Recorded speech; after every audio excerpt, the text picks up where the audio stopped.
We love it when a single word or phrase captures intense emotions and experiences that we're living through perfectly. So let's open up our Terminology Toolkit and explore these amazing words together. You might have come across Chimamanda Ngozi Adichie's featured in one of Beyonce's songs. Feminist, a person who believes in the social, political, and economic equality of the sexes. Because we're calling ourselves a feminist history of, feminism is central to the work we're doing here, and it's important that we all understand what we mean by this. If you use the wave theory, feminism is separated into 3 waves with an argument that we're currently on the 4th wave. The first wave, which was in the 1920s, was dealing with property rights and with the right to vote. In some parts of the world, women were not allowed a political voice, and so you had like the suffragette movement in the 1920s to fight for the rights of a certain kind of woman to be able to vote. And that's considered the first wave of feminism. The second wave of feminism happened in the 60s towards the 80s, and it focused on equality and anti-discrimination, trying to put women in the same political and economic space as men. Before this, it was, for example, impossible to get a bank account without the approval of your husband, or to get a bank account that your husband wasn't a signatory in, and several other forms of discrimination. So the second wave of feminism was anti-discrimination and pushed for a lot of the things that we take advantage of at this point, being able to own things, being able to have things under your own name, being able to have certain jobs, etc. The third wave was led by women of color, and its main argument was that these definitions of feminism were racialized in the way most things in the world are racialized, where when you say woman, what you mean is white woman. When you say man, what you mean is white man. There was no suffragette movement in Kenya. In fact, Kenya was formed in 1920 when the suffragette movement was happening in America and Europe. And so these definitions kind of come to a clash with the third wave of feminism, which is seeking to include women that are not white, because so far it seemed that feminism was just a way for white women to gain the tools of domination that white men have. In the 1920s, it was only white women who earned the right to vote. Black women only earned the right to vote in the United States of America in the 1960s. And so the third wave tries to combat white feminism towards the end of third wave feminism, which would be like the 2010s. And this is what is considered the fourth wave, is when feminism splits into liberal feminism, radical feminism, and cultural feminism. Liberal feminism is mainstream feminism, and it focuses on achieving gender equality through political and legal reform within the framework of democracy. So like human rights, women empowerment. So phrases within liberal feminism would be like women empowerment, girl child, girl boss, phrases which are very popular.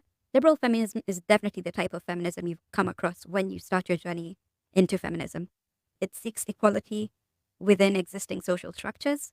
I would argue it continues the work of second wave feminism, but with a third wave lens, which is to say that it's still trying to get women into like political spaces and public spaces through the tools of second wave feminism. But instead of it just benefiting white women, it also benefits women of color. And that can be an advantage or a disadvantage. We do not identify as liberal feminists.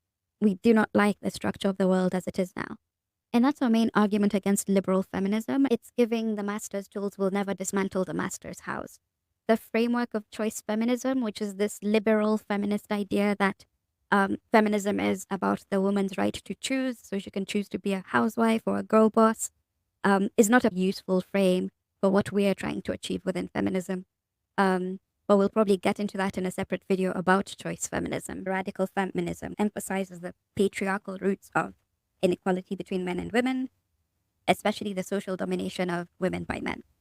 Once you've slid out of the empowerment haze of liberal feminism, people usually come into radical feminism, where you realize that no matter how hard you work, even within the spaces that liberal feminism has garnered you, you're still considered a woman and therefore less. You'll still probably be paid less, you'll still be talked to in certain ways, and therefore you realize that actually it's the patriarchy that's oppressing you. And this is the point of feminism where you will most likely be accused of hating men. Radical feminism opposes the patriarchy, not men, and therefore it's not really man-hating. Even though radical feminists do defend your right to hate the class of people that are oppressing you. Where radical feminism splits from liberal feminism is in the structures. Basically, if society is a house that is owned by the patriarchy, liberal feminists are trying to find political and legal ways of earning a piece of that house. Radical feminists want to break that house down. Radical feminists do not believe in the political and socialization of society because they believe it's inherently linked to the patriarchy. So they're skeptical of political action within current systems. You hear people talking about the patriarchy, talking about misogyny, talking about checking your privilege. These are all popular phrases within radical feminism.